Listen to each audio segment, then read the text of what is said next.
Bismillah ar-Rahman ar-Rahim. Welcome to the second hour of news and views right here on Salam Media. And let's now talk with Jonathan Yahya West regarding the silent protest at Wits University. This happened yesterday. What is this all about and what was the outcome of the silent protest? Jonathan Yahya West, Assalamu alaikum to you. Welcome to the program. Wa alaikum assalam and good morning.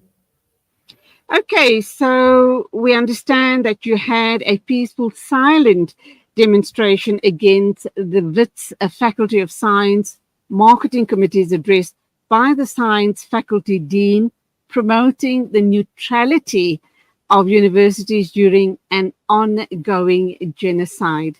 Sure, that sounds hectic, doesn't it? You'd expect them to see the situation for what it is. So tell us about the group of people that met there. What was your thinking around this? And what was your protest all about? Do you think they understood what the silent protest was all about? And what, in fact, is a silent protest? Sure. So essentially a group of us from the Wits Liberated Zone got together. Obviously, it is a new semester at Wits, and we figured this was a good way to start our journey for the semester. When we found out about this talk, obviously, as you can imagine, we were quite shocked that this type of talk would be getting done at the institution. So we attended as a silent protest. Close to, I would say, 20 of us, all wearing kefirs. Essentially, our silent protest was a sit-in, but there was an opportunity for Q&A, and we did ask the dean questions. Nothing too aggressive, just to get some clarification on what he actually meant and try and get him to understand that what he is saying is he wants to be silent when obviously there is a genocide, and that was our plan, and that's what happened. And I must say, I think having sat in on a lecture, a presentation of that nature, it truly does dishearten you to see the thoughts and opinions that some people can hold. Sadly, it could also have to do with the funding from certain quarters at the university. So I kind of wonder if the dean is not in a very compromised situation where he really has to go this route. And if that is in fact happening, they're being funded by Zionist entities, then do you hope that there are going to be any changes? Has he indicated anything positive in your Q&A session? Positive is a stretch. I think what was interesting, his entire argument is based on keeping the peace. So he believes that there are obviously people in the institution that do support Israel, and there are people that obviously support Palestine. And he's trying to say that if the Wits takes a stance, then those different factions would create tension, and there could be an unmanageable sort of disagreements across campus. So his argument is not about funding, while all of us sort of sitting there are kind of aware of that kind of element. I do think that the one positive thing he did say in the Q&A is he agrees that the institution should be creating spaces to have these discussions between the groups that disagree on the issue. He obviously is very diplomatic in the wording he uses and calls the genocide a conflict. But I do think the institution has a responsibility, like he identifies, to create a space for discussion and for communication. And what Wits Liberated Zone is hoping to take forward is to create a space for education, most of all. Are you comfortable with the response, possibly one positive response that he gave? I think, he, as I said, he was very diplomatic. He did not make me feel comfortable sitting and seeing that someone in so much power at the university can skirt around the issues so almost elegantly. I mean, his arguments had so many contradictions within it, and as we sat there in the Q&A, sort of trying to understand his own contradictions, he obviously is well trained and able to avoid answering any questions directly. And that becomes frustrating. That becomes very frustrating. there were points where, as students sitting in this presentation, you felt like the voices of students weren't actually involved. That the institution is the main power, and that they must protect the institution at all costs. And I think that supremacy is something very, very scary. When he talks about academic freedom, which is obviously a massive issue as part of this genocide. He talks about academic freedom being about the individual, and essentially saying Wits will only speak on the academic freedom of the world, or of individuals across the world, when terror comes to their own doorstep. And I think if that's a proposition, if that's a position we undertake, we are doomed to face crisis for the foreseeable future. Did anybody then respond to that remark of his? Did you take him on? We tried. Like I said, the difficulty is he's obviously very well trained. So Yeah. you ask him questions about funding, someone asks questions about funding, or you ask him questions.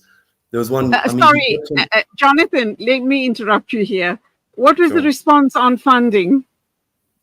Oh, he said I didn't. It was actually very disrespectful. He said he didn't understand the person who asked the question well enough, and so Oh, he will give his best attempt to try and work out what the person said, and then obviously just gave a response to whatever arbitrary idea he pulled from the person's question. And there was a lot of that. There was a lot of taking sort of out of context phrases that the questionnaire asked, and kind of responding to those without responding to the main question. It's a bit of like an ignorance. He pretends okay. he thinks the question is one way, but he knows what we're really asking, of course. So clearly it didn't quite go the way you guys hoped it would. Where to from here? Are you going to continue with these type of protest, action, silent protest, and create? By so doing, obviously you're creating a lot of awareness, and good on you. You know, whether you get the responses that you're hoping for or not, but just having these protests does create an awareness. Are you going to continue with it? Sure. And I think maybe we didn't get the responses from the questions that we wanted, but I think we got a response. I think sort of there were people in the audience that must have been quite shocked to see all these young students coming with kefirs into the presentation that obviously they wouldn't expect we'd want to be there. So I think that sent a message. It sent a message that we are willing to come, and we are willing to show up. And also I think it's important that we showed we're willing to engage. No one was aggressive. There were concerns that we would be. One of the administrators kept on saying, please don't believe that this guy's views are the views of the museum. Please don't damage anything. So I Mm. think there was fear that we were attending, and that while we obviously weren't trying to instill fear, it shows that our presence is creating it is doing Discomfort. something, Yeah. discomfort, and I think that's important, and we will continue to do that. We will continue to do that in whatever capacity we can manage. And So just beyond, to sure, carry on. beyond this incident, this protest, we do have plans. I think our most important thing we want to do is start educating campus. So we want to start getting people informed. We think there's a big lack of will, and it's not that people don't want to help, it's that they actually don't know how serious the issue is. And so we're trying to educate individuals. We will be having a picnic next week on Thursday on the lawns, just sort of getting people together to discuss the issues. And I think that's an important first step. And undoubtedly, there is a community of pro Israeli students on campus. I'm wondering how they respond. And do you think, I'm not sure if it's happening in the past, but do you think that these protests, although on your part you do believe that you want to keep it, um, as peaceful as you possibly can, that this could lead to possible clashes in the future? It could. This is, I mean, obviously, this is one of the propositions of the professors. He says, like, it's one of his own contradictions, as he said, the university needs to have space, and he refers to a moment where he saw two protesting groups clashing, and he said it was such a good thing because at least we getting conversation going. But his whole idea is premised on the fact that if there's no consensus, there will be tension. But I don't see violence happening.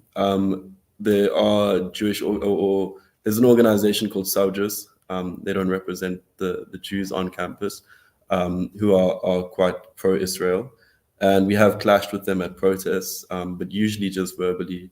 They're actually trying to get a lecturer in a lot of trouble for claiming that the lecturer is anti-Semitic for being involved in one of our protests. So there's a lot of, I would say, political warfare that happens between, and these are between organizations, not necessarily between individuals or groups, and that will go on for the foreseeable future. But I don't think there's any threats of violence, or not that we've seen. There was no representative of Saujus at the presentation yesterday. Jonathan Yahya West, good on you and your grouping of people. Just remind me again, what are you guys called? The Wits Liberated Zone. There you go. And please continue being active and continue holding up that flag as high as you can for the people of Palestine against this horrific genocide. Lovely talking with you today. Go well. Undoubtedly, we will talk some more in the future. Assalamu alaikum to you. Wa alaikum assalam. It is exactly 9:36, News and Views moving along now, and we're going to be talking with Professor Sam Akoma regarding the disciplinary process against Jacob Zuma.